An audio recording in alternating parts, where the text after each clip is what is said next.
بسم الله الرحمن الرحيم الحمد لله رب العالمين والصلاة والسلام على أشرف الأنبياء وسيد المرسلين نبينا محمد وعلى آله وصحبه أجمعين أما بعد.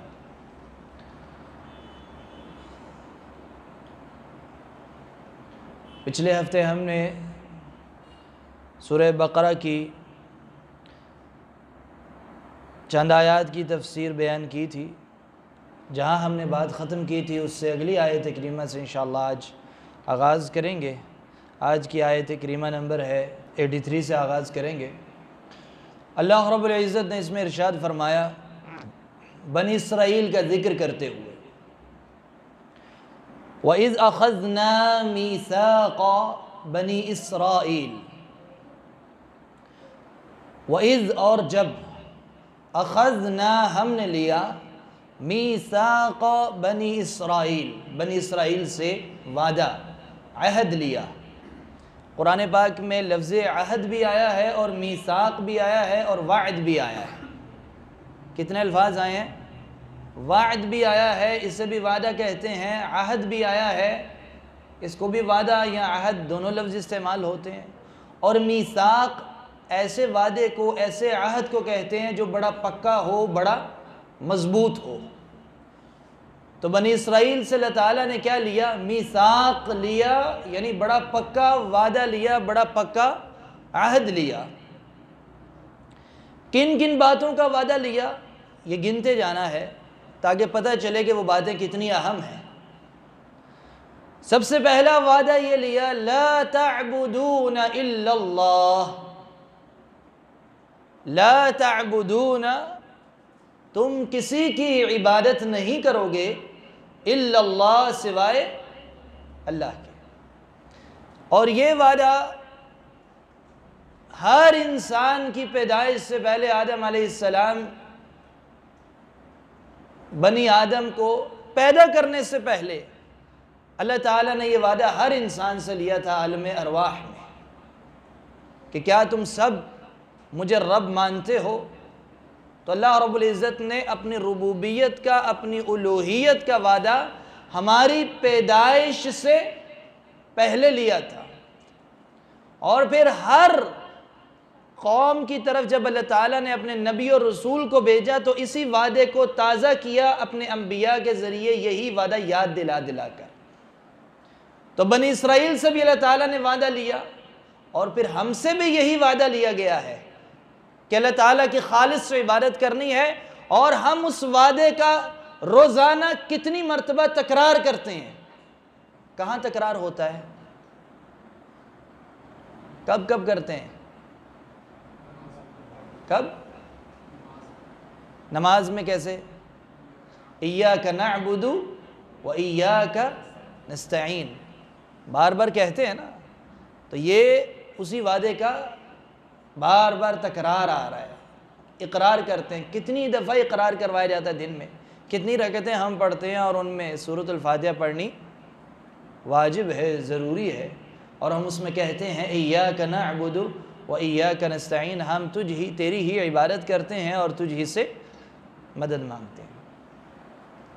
تو بنی اسرائیل سے بھی اللہ تعالیٰ نے پہلا وعدہ یہ لیا لا تعبدون الا اللہ, کہ اللہ کے علاوہ کسی اور کی عبادت نہیں کرو گے. یہ ہماری زندگی کا مقصد ہے. ہماری کامیابی کی بنیاد اس اصول پہ ہے, اس بات پہ ہے. تو جس بندے نے اللہ تعالیٰ کی خالص عبادت نہیں کی یا غیر اللہ کی عبادت کی طرف لگ گیا تو اس کی زندگی برباد, اس کی زندگی تباہ ہو جاتی ہے. وہ اپنی زندگی کے مقصد سے دور ہو جاتا ہے, اس کے دنیا میں آنے کا مقصد ختم ہو جاتا ہے. ہمارے ہاں دنیا میں کامیابی کے بڑے بڑے الگ الگ معیار ہیں. کسی کے پاس مال آ جائے تو وہ سمجھتا ہے کہ میں کامیاب ہو گیا ہوں. کسی کے پاس شہرت آ جائے تو وہ اسے کامیابی کا معیار سمجھتا ہے. کسی کی فین فالوئنگ بہت زیادہ ہو جائے, اس کو کامیابی کا معیار سمجھتے ہیں. کوئی انفلوئنسر ٹائپ بندہ بن جائے جس کا لوگوں کے اوپر اثر ہو, وہ اس کو کامیابی سمجھتا ہے. کسی کے پاس بڑی ڈگری آ جائے, کوئی کسی خاص علم میں پی ایچ ڈی کر لے، ڈاکٹر بن جائے، انجینئر بن جائے، الگ الگ معیار ہیں لوگوں کی کامیابی کے۔ لیکن اگر پوری زندگی کو دیکھا جائے آخرت کے سامنے رکھ کے، تو کامیابی کے معیار کا آغاز جس نقطے سے ہوتا ہے وہ یہ ہے کہ ہم اللہ تعالیٰ کی خالص عبادت دنیا میں کر رہے ہیں یا نہیں کر رہے ہیں۔ اس لیے کہ اس مقصد کے لیے ہمیں اس دنیا میں بھیجا گیا ہے، پیدا کیا گیا ہے۔ ایک آدمی کے پاس بڑی شہرت ہو، بڑے سے بڑا منصب ہو، زیادہ سے زیادہ مال ہو، بڑی دولت اکٹھی کر لے، دنیا کہے گی بڑا کامیاب آدمی ہے، ہر چیز ہے اس کے پاس، اور کیا چاہیے؟ لیکن اگر اس کے پاس خالص عبادت نہیں، اللہ تعالیٰ کی خالص عبادت نہیں، تو وہ دنیا کا ناکام ترین انسان ہے، کیونکہ جو کچھ اس نے حاصل کیا ہے وہ اسے فائدہ دینے والا نہیں۔ دنیا میں تھوڑا بہت فائدہ دے بھی دے گا، لیکن قبر میں کچھ نہیں جانا، آخرت میں یہ چیزوں نے کوئی فائدہ نہیں دینا۔ تو یہ یاد رکھنا ہے، کامیابی کا معیار دیکھنا ہو تو اس کا آغاز کہاں سے ہوتا ہے؟ لا تعبدون الا اللہ۔ اکثر لوگ وفات کے وقت اپنی اولاد کو وصیت کرتے ہیں، کس قسم کی باتیں بتائی جاتی ہیں، کون کون سی باتیں یاد دلاتے ہیں؟ بہت لمبی چوڑی لسٹ نہیں ہوتی، چند ایک باتیں موٹی موٹی بتا کے جاتے ہیں کہ مرنے سے پہلے یہ باتیں میرے بعد یاد رکھنا۔ وہ بڑی اہم ترین باتیں ہوتی ہیں باپ کے نزدیک جو مرنے سے پہلے بیٹوں کو بتاتا ہے۔ ہمارے ہاں کس قسم کی نصیحتیں ہوتی ہیں وفات سے پہلے؟ اگر کوئی کرتا بھی ہے، عموماً ویسے تو کرتے ہی نہیں ہے، لیکن اگر کر بھی لے تو کس قسم کی ہوں گی زیادہ سے زیادہ؟ کیا خیال ہے آپ کا؟ جی، لڑائی مت کرنا، جھگڑا نہ کرنا۔ کیوں؟ وہ سمجھتے ہیں کہ اس سے زندگی برباد ہوگی، تباہ ہوگی، فساد ہوگا۔ اکٹھے پیار محبت سلوک سے، سکون سے، اطمینان سے رہو۔ اور کیا نصیحت کرتے ہیں؟ جائیداد بھی بتا لیتے ہیں، فلاں دراز میں اتنا سونا پڑا ہے، فلاں جگہ اتنا میرا پیسے لینے والے ہیں، شاید دینے والے جن کو اللہ تعالیٰ کی توفیق ہوگی وہ دینے والے بھی بتا دیں گے کہ میں نے دینے بھی ہیں بھائی، لیکن کم از کم جو لینے والے ہیں یا جو ہیں وہ تو ضرور بتائیں گے۔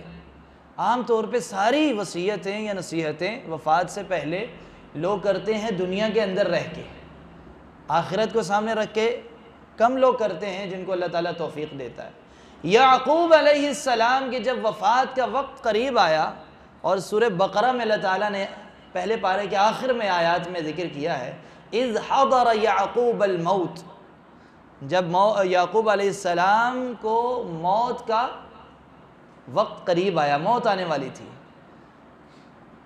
تو انہوں نے اپنی اولاد کو جمع کیا، اپنے بچوں کو، بیٹوں کو جمع کیا، لبنیہ، بیٹوں کا ذکر ہے، بیٹوں سے کہا ما تعبدون من بعدی۔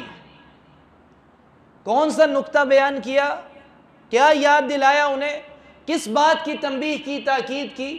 ما تعبدون من بعدی، ان کے نزدیک سب سے اہم ترین نقطہ یہ تھا کہ میرے بعد کس کی عبادت کرو گے، کس کی عبادت کرو، کس چیز کی فکر ہو رہی ہے ان کو؟ یہ فکر نہیں ہو رہی، کیونکہ ایک باپ کہتا ہے جی بچوں آپس میں پیار محبت سے رہنا، ٹھیک ہے، اچھی بات ہے، لیکن اگر کوئی پیار محبت سے نہ بھی رہے تو ضروری نہیں کہ وہ جہنم میں چلا جائے گا۔ صحیح بات ہے کہ نہیں؟ اصل چیز جو کامیابی کی ہے، پہلا نقطہ وہ یہ ہے کہ ہمیں یہ فکر ہونی چاہیے سب سے بڑھ کے، لڑائی جھگڑا نہ ہونا، اتفاق سے رہنا، امانت سے رہنا، دیانت سے رہنا، سچ بولنا، اچھے اخلاق سے رہنا، یہ ساری نصیحتیں اپنی جگہ اہم ہیں، لیکن سب سے بڑی نصیحت وہ کون سی ہے کہ میرے بعد کس کی عبادت کرو گے؟ اللہ تعالیٰ کی خالص عبادت کرنا۔ تو اب ایک باپ اپنی اولاد کو جب تربیت دیتا ہے تو سب سے پہلا نقطہ کون سا سمجھانا اس نے؟ بیٹا زندگی میں اللہ کے ساتھ شرک نہیں کرنا۔ اور ایک اور بھی واقعہ قرآن میں مشہور ہے حکیم لقمان کا، انہوں نے اپنے بیٹے کو نصیحتیں کیں، سورہ لقمان میں پورا ایک لمبا رکوع ہے، بڑی خوبصورت نصیحتیں کیں، جن میں والدین کی اطاعت بھی ہے اور تکبر سے دور رہنے کی بات بھی ہے، بے شمار نصیحتیں ہیں۔ لیکن ان تمام نصیحتوں کا آغاز بھی حکیم لقمان نے کہاں سے کیا؟ وَإِذْ قَالَ لُقْمَانُ لِابْنِهِ وَهُوَ يَعِظُهُ، اور جب لقمان نے اپنے بیٹے سے کہا وَهُوَ يَعِظُهُ، وہ اپنے بیٹے کو واعظ کر رہے تھے، نصیحت کر رہے تھے، یا بنی لا تشرک باللہ، پہلی بات کیا بیان کی؟ یہ نہیں کہا بیٹا ماں باپ کا ادب احترام کرو، وہ بعد میں آیا ہے، اس سے پہلے اللہ تعالیٰ کا حق ہے کہ بیٹا لا تشرک باللہ، اللہ کے ساتھ شرک نہیں کرنا، ان الشرک لظلم عظیم، بے شک شرک سب سے بڑا ظلم ہے، عظیم ظلم ہے۔ تو جب اللہ رب العزت کی توحید کی بات ہوتی ہو، اللہ تعالیٰ کی وحدانیت کا ذکر آئے، تو یہ سوچنا ہے کہ یہ دنیا کا سب سے اہم ترین اور سب سے بڑا درس ہے۔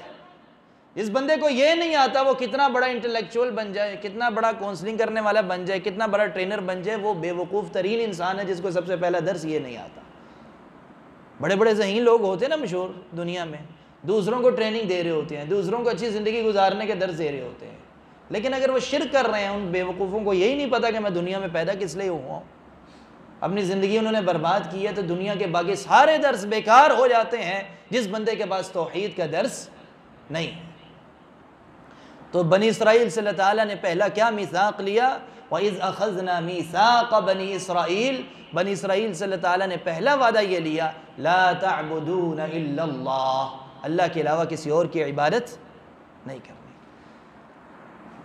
آگے فرمایا وَبِالْوَالِدَيْنِ إِحْسَانًا، اور والدین کے ساتھ احسان، اچھا سلوک کرنا ہے، احسان مندی کرنی ہے۔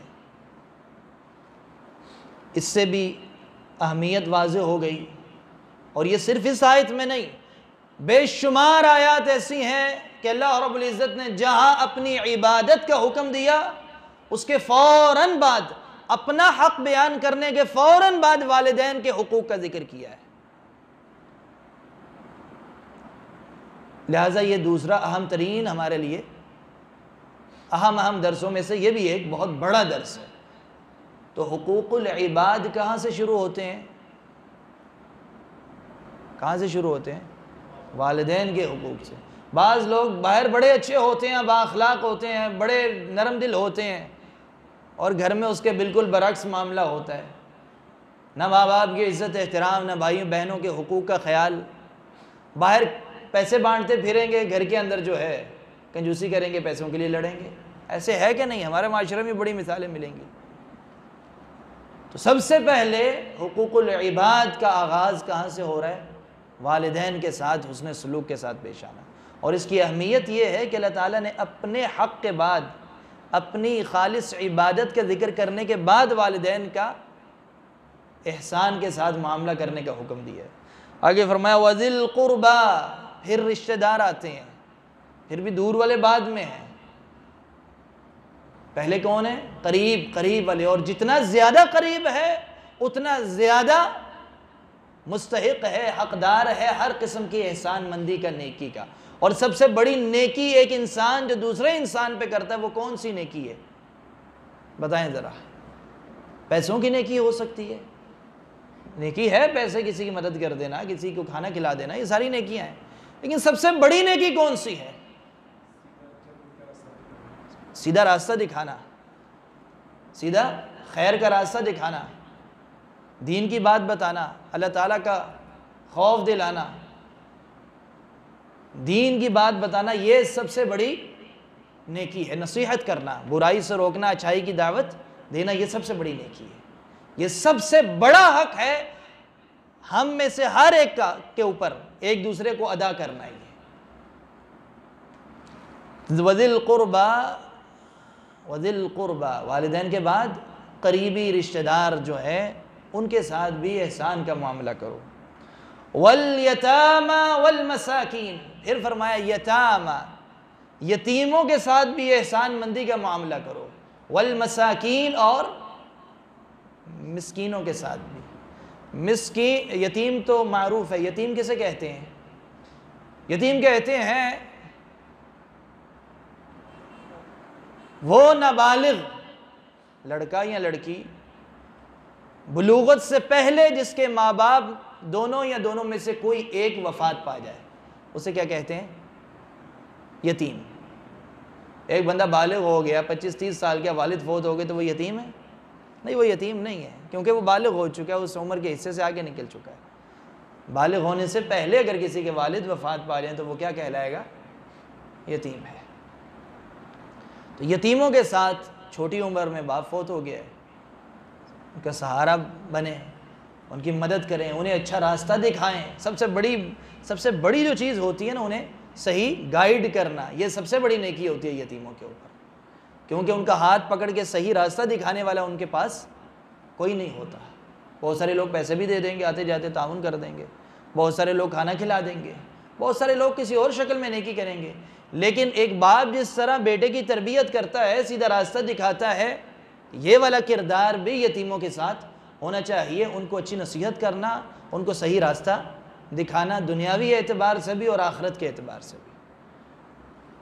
یتیموں کے بعد فرمایا والمساکین، اور مساکین کے ساتھ بھی احسان مندی کرنی ہے۔ یہ بھی وعدہ بنی اسرائیل سے اللہ تعالیٰ نے لیا۔ مساکین کون سے لوگ ہوتے ہیں؟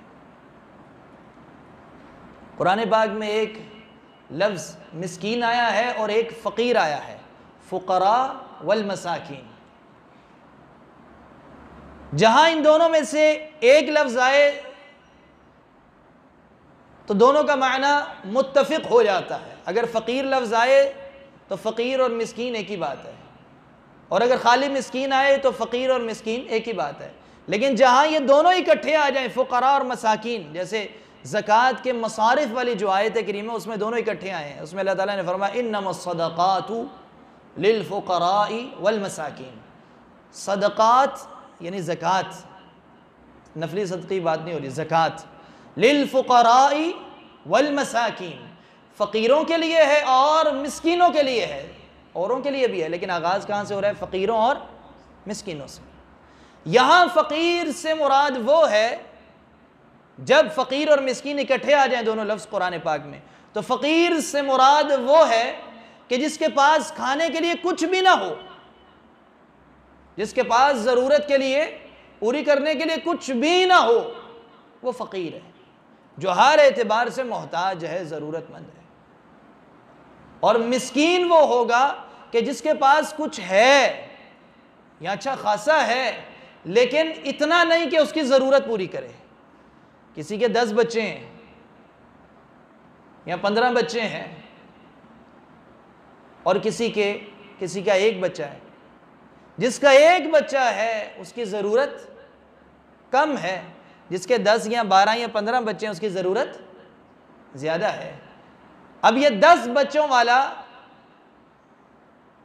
لاکھ روپیہ کما رہا ہو یا 2 لاکھ روپیہ کما رہا ہے، اور ایک بچے والا 50,000 روپیہ کما رہا ہے، ٹھیک ہے، ایک بچے والا 50,000 روپیہ کما رہا ہے، 40,000 خرچ کر لیتا ہے، 10,000 اس کے پاس بچ جاتا ہے۔ جبکہ 10 بچوں والا 2 لاکھ روپیہ کما رہا ہے، یا 2 لاکھ روپیہ مثال کے طور پہ کما رہا ہے، اور اس کی ضرورت پوری نہیں ہو رہی، پوری باقی ضروریات زندگی ساری جمع کر لیں، اس کی ضرورت کے لیے 2 لاکھ روپے بھی مہینے کے ناکافی ہو جاتے ہیں، کیونکہ اس کے بچے 10 ہیں یا 12 ہیں یا 15 ہیں۔ اب وہ 50,000 والا مسکین ہے یا 2 لاکھ کمانے والا؟ کون مسکین ہے؟ 2 لاکھ کمانے والا ہے، پیسے تو زیادہ کما رہا ہی ہے، پھر کیوں مسکین ہے؟ اس لیے کہ اس کی ضرورتیں ان پیسوں سے بہت زیادہ ہیں، وہ اتنے سارے پیسے ہونے کے باوجود بھی خرچ کر کے بھی اور اس کو چاہیے۔ تو جس کے پاس کچھ ہو لیکن ضرورت پوری نہ ہوتی ہو تو وہ کیا کہلاتا ہے؟ مسکین۔ تو فقیر اور مسکین میں کیا فرق ہوا؟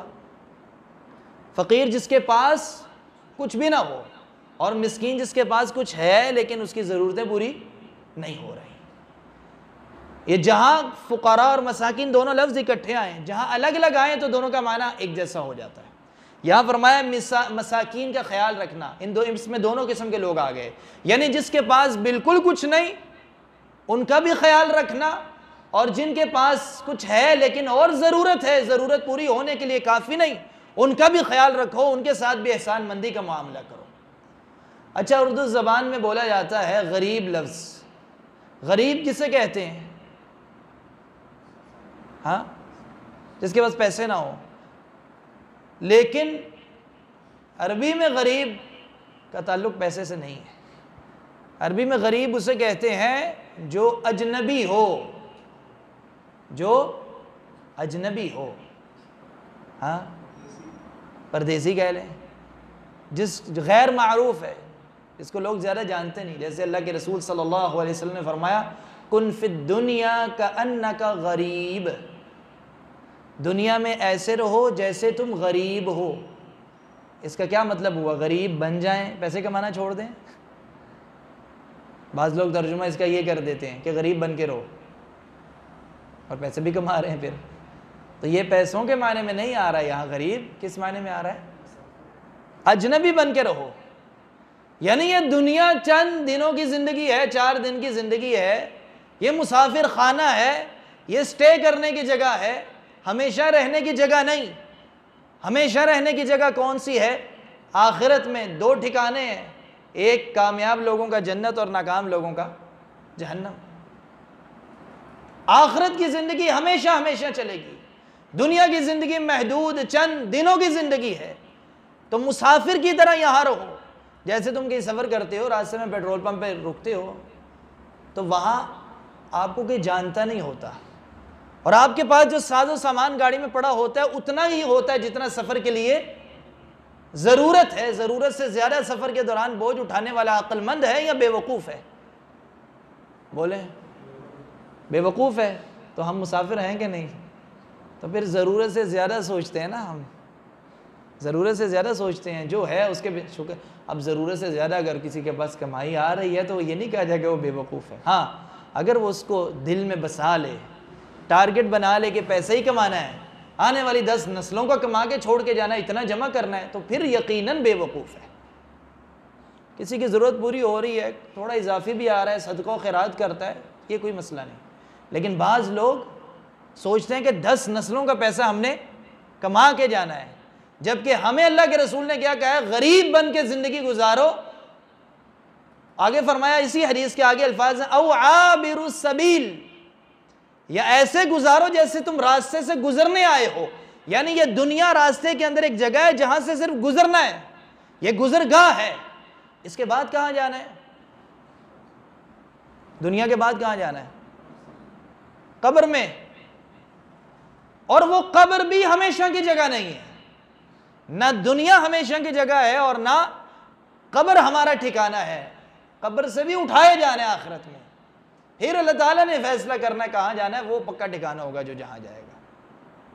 جنتی جنت میں جائیں گے، جہنمی. تو قبروں کے اوپر جو آخری آرام گاہ لکھا ہوتا ہے یہ نہیں لکھنا چاہیے. کیوں نہیں لکھنا چاہیے؟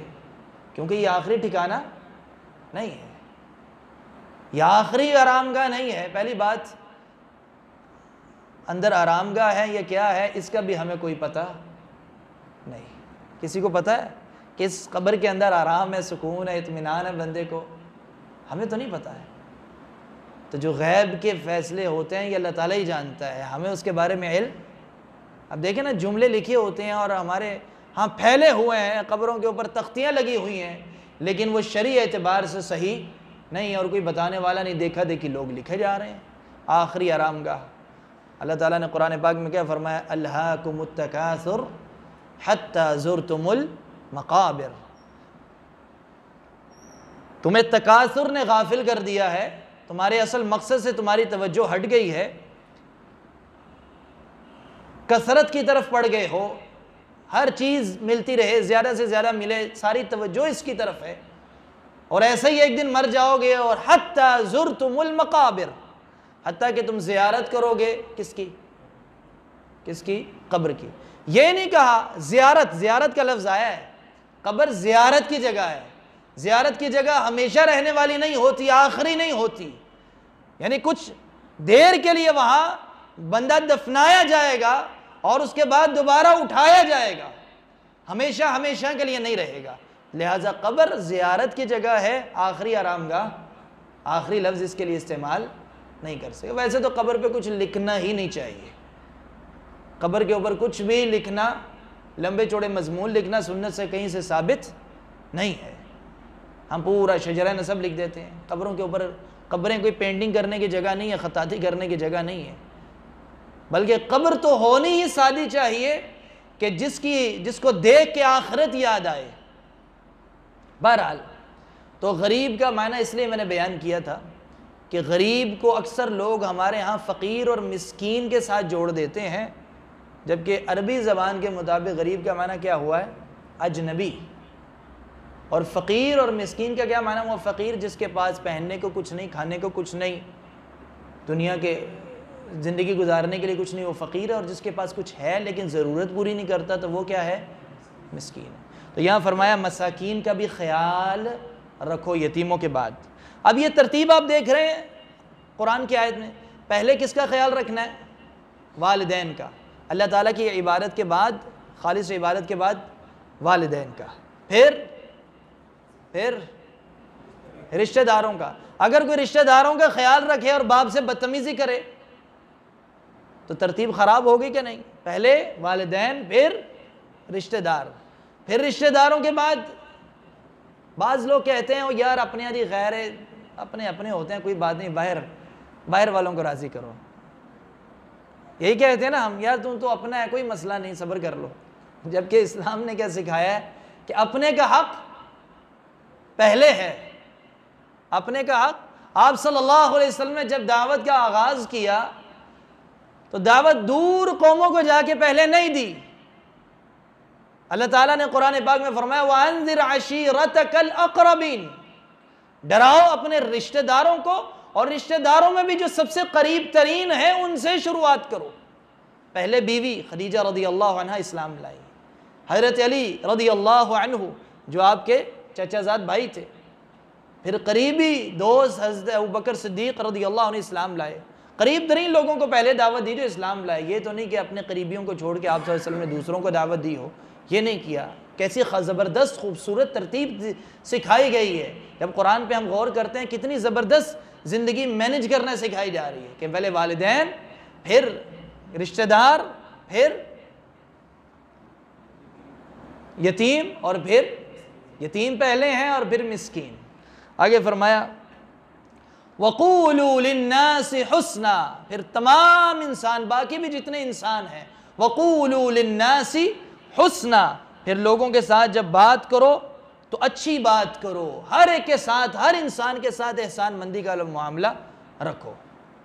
آگے فرمایا وَأَقِيمُوا الصَّلَاةَ وَآتُوا الزَّكَاةَ، اور نماز قائم کرو اور زکوٰۃ ادا کرو. یہ کن کو کہا جا رہا ہے؟ کس قوم کی بات ہو رہی ہے یہاں پہ؟ بنی اسرائیل. اس کا مطلب یہ ہوا کہ بنی اسرائیل میں بھی نماز اور زکوٰۃ کا حکم تھا. نماز کے قائم کرنے کا حکم آج صرف امت محمدیہ سے شروع نہیں ہوا. آپ صلی اللہ علیہ وسلم سے پہلے بھی جو انبیاء اور رسل آتے رہے وہ بھی اپنی قوموں کو نماز اور زکوٰۃ کا حکم دیتے تھے. اگر کوئی بندہ یہ کہے کہ نماز پڑھنا واجب نہیں یا اسلام کا رکن نہیں تو وہ مسلمان رہے گا. اگر 5 نمازیں پڑھتا ہو، پہلی صف میں پڑھنے والا ہو، اور کہے نماز واجب نہیں ہے، نماز رکن نہیں ہے، مسلمان ہوگا؟ نہیں ہوگا، کیونکہ اس نے نماز کا انکار کر دیا. چاہے پڑھ بھی لے تو اس کا کوئی فائدہ نہیں دے گا. جن لوگوں نے زکوٰۃ دینے سے اسی طرح انکار کیا، حضرت ابوبکر صدیق رضی اللہ عنہ کے زمانے میں ان سے کیا کیا گیا؟ قتال کیا گیا، جنگ کی گئی. کلمہ پڑھنے والے تھے، نماز بھی پڑھتے ہوں گے، لیکن زکوٰۃ پہ آ کے ان کا مسئلہ آ گیا، زکوٰۃ دینے سے انکار کر دیا تو اس پہ بھی چھوڑا نہیں گیا.